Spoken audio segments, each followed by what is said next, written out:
después de las elecciones, ¿cómo quedó el mapa del país? ¿Ah? ¿Cómo quedó la situación? Espérate, ¿cuál es mi lado derecho? Hoy día Siguió. que Belín Matei bajó 4 puntos y Kast Subió subió 7, entonces, Está con la pera, Evelyn. claro. Es bueno, ese es el titular de la segunda de hoy. Fíjate que es bueno porque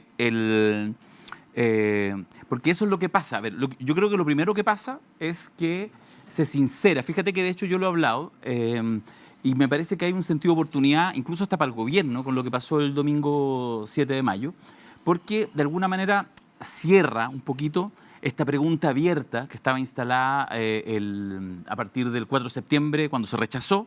Entonces quedó la gente así como más de posiciones de izquierda, más progresista, quedó así como súper angustiada, pero no estaba claro quién iba a capitalizar todo esto, era la duda. Y de alguna manera, esto no tiene nada que ver con la nueva Constitución, nunca me dejo de recalcarlo, tiene que ver sencillamente con política pura y dura, pero lo que pasó el domingo 7 de mayo es que entonces ahora se fijó la foto, ahora ya quedó claro. Y entonces efectivamente en este proceso, de alguna manera como de cambio de ciclo, es un sector político muy definido, que es el Partido Republicano, José Antonio Kast, el que fue capaz de interpretar mucho mejor el anhelo de la ciudadanía actual, por las razones que sean, no las voy a calificar, y por lo tanto son ellos los que de alguna manera van a dirigir la pelota. Y eso es una noticia bomba, porque no se trata solamente que, le fue bien a la derecha, no, no, no. La derecha le fue mal, a la derecha tradicional, Evópoli, RN, la UDI, lo que uno entiende, los grandes liderazgos de la derecha, por ejemplo de Belín Matei, le fue mal porque ahora tienen uno que era un perro chiquitito, una cosa como anecdótica hace 2 años atrás, 3 años atrás, que eran los que habían salido de la UDI, Kast y su gente, y ahora son, o sea, los dueños de la pelota, la cancha, el estadio, los camarines, la autopista cerca. Entonces, eso es una noticia muy compleja para la derecha clásica y para el sistema político en su conjunto, porque estos son grupos, el de José Antonio Kast, los republicanos, que claro, se ubican a la derecha, ultraderecha, pero que en realidad esa ultraderecha está como un poquito fuera del sistema político tradicional. Y eso es algo que no lo habíamos visto mucho y es interesante analizar. Bueno, ¿y eso tiene destino en un país como el nuestro que uno siempre pensó que nivelaba hacia el centro? ¿Eh? Un país como el chileno que siempre nunca tuvo una gran votación el Partido Comunista, nunca tuvo una gran votación la derecha, ¿no es cierto?, más radical. O sea, el destino que tiene probablemente es el próximo presidente de la República. O sea, yo creo que eso tiene un destino que hoy en día, esto es por supuesto que se va moviendo y todo, pero uno no debiera descreer. Y el fenómeno no es tan extraño, es extraño, tú analizas la historia de Chile, es cierto, pero no es tan extraño cuando uno analiza los fenómenos contemporáneos. Es decir, acuérdate, 1 año antes, 2 años antes que Donald Trump ganara en Estados Unidos, todo el mundo entendía que era una cosa media ridícula, que iba creciendo, pero que no iba a pasar nada. Bueno, ganó, fue presidente de la República y podría serlo nuevamente. Lo mismo con Bolsonaro en Argentina. Nos reímos todavía, incluso, no digo nos reímos, alguna gente no se ríe, pero parece que una cosa media estridente, Javier Milei en Argentina. Dicen que está ya como con 1/3 de intención de voto, 1/3. Javier Milei, que es como la versión exacerbada de Kast. Entonces lo que digo es que esto que llamamos un poquito ultraderecha, porque están a la derecha, pero que son como una versión recargada, es decir, como de soluciones muy simples, muy categóricas, volviendo a cosas muy antiguas, son fenómenos que surgen, y hay que mirar la historia, 100 años de historia, cuando hay sociedades que están en crisis. Estos discursos surgieron, por ejemplo, en la Europa de la década del 20-30 con crisis económica. Derivó en cosas que pasaron en ese tiempo. Entonces, lo que digo es que en tiempos de alta convulsión social, con fenómenos que de repente la política tradicional no logra articular, mira lo mismo que estábamos hablando de la ISAPRE, o sea, no logran resolverlo, entonces de repente aparecen grupos que entregan soluciones muy simples y conectan con la sensibilidad de la gente. Eso no es ni un pecado. Así es, y eso creo que es el fenómeno que estamos viviendo con Republicanos, que es un fenómeno que no deja de ser extraño, es cosa de sus principales liderazgos, lo del consejero con primera mayoría nacional, Luis Silva, etcétera, cosas medias estridentes, pero que se entienden en un país. ¿Y qué le pasó a Luis Silva, que partió súper bien, tranquilo, relajado, acotado, y ya empezó, dice mucha gente que se estinguetizó, y hoy día leía que le dieron orden de no hablar? Sí, Kast mandó a callar a todos sus consejeros, porque Kast ya ha sido 2 veces candidato a presidente. Además, Kast fue parlamentario, ¿cuánto? Como 16 años. Entonces, no es que Kast es una cosa así como que surgió, no es... No, pues sí es un político profesional. Lo que pasa es que en algún minuto entendió que era mejor salirse del Parlamento. Insisto, José Antonio Kast fue parlamentario 4 periodos, 16 años, trabajando en el cómodo edificio de Valparaíso. Entonces, él entiende mucho más la política, es una de sus virtudes, y por lo tanto entiende que lo que tienen que hacer es callar un poco porque, aprovecho de decirte, como dentro de las lecciones que deja, yo creo, la elección, es que el Partido Republicano tiene un gran triunfo, pero me da la impresión, y esto no lo habría que preguntarle a alguien del Partido Republicano y seguramente me va a desmentir, yo tengo la sensación, es una especulación de análisis político, que lo más probable es que ellos no están tan contentos porque les fue mejor de lo que deseaban. ¿A qué me refiero?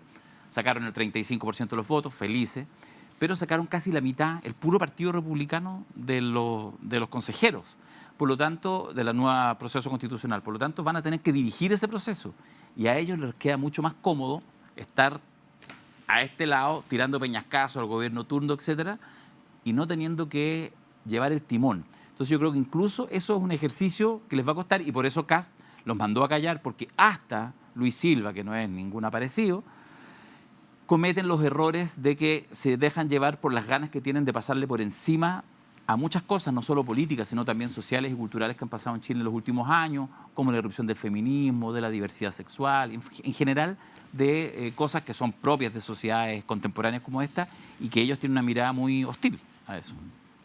Bueno, este es el mapa un poquito que hay en el Parlamento. ¿Cómo queda todo en el Parlamento después de la caída del PDG tan brutal? Sí, mira, no sé, yo creo que hay que...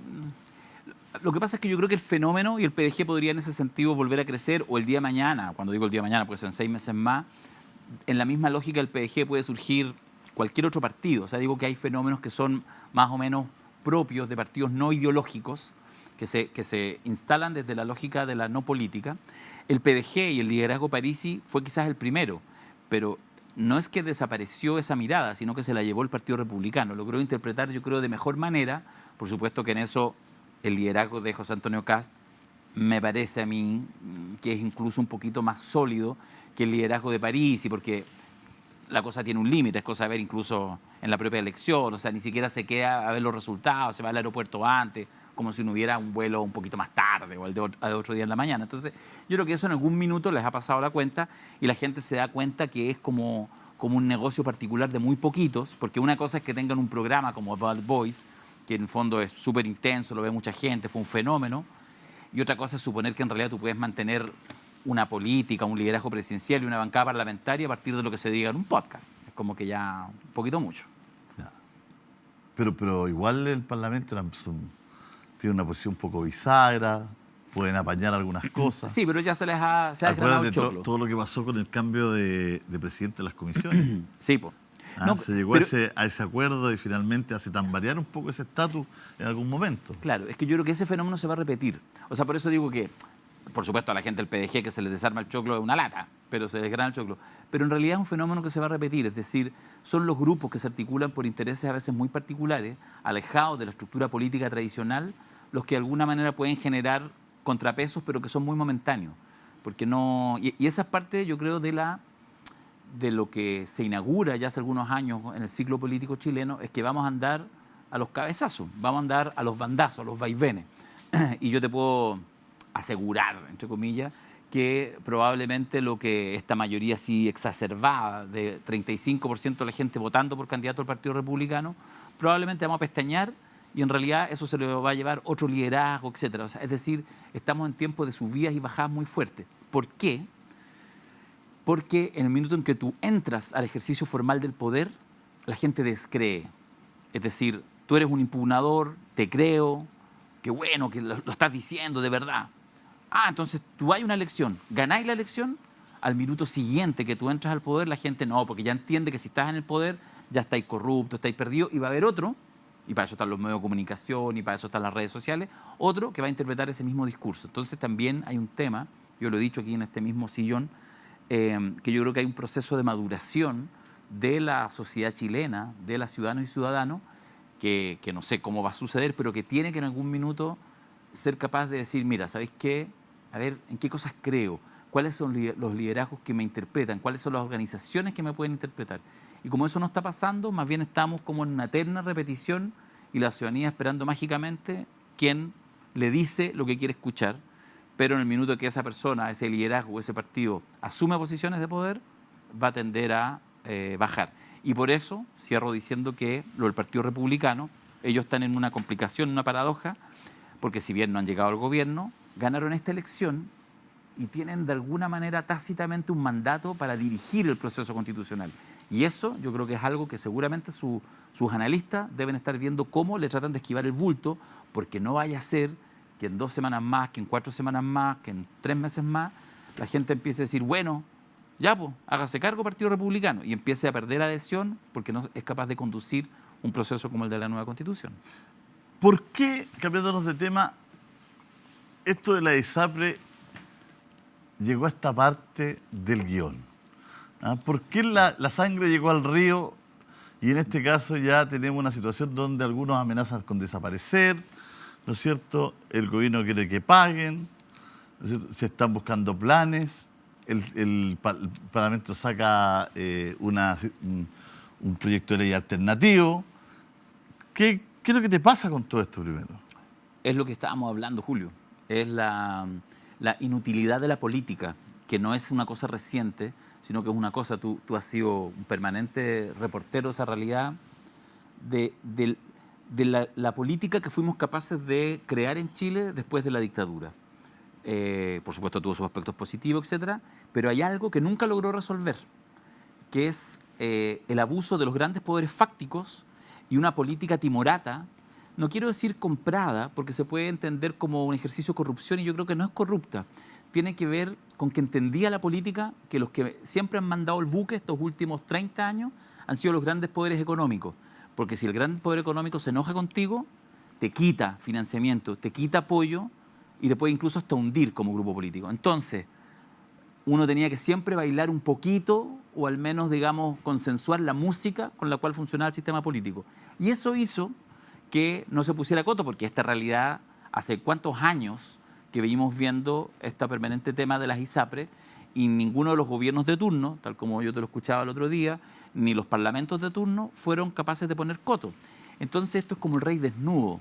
Veíamos que el rey iba desnudo y de pronto llega a la Corte Suprema y les dice, ahora hace poco, el rey va desnudo y les dice, yo no puedo hacerme cargo como poder judicial que centenares de personas primero, miles de personas después, millones de personas el día de mañana judicialicen un tema que claramente tiene que estar resuelto. O sea, si las personas individualmente pueden judicializar el aumento de los planes de ISAPRE y se falla recurrentemente sobre el 85% de una manera, es evidente que tiene que resolverse.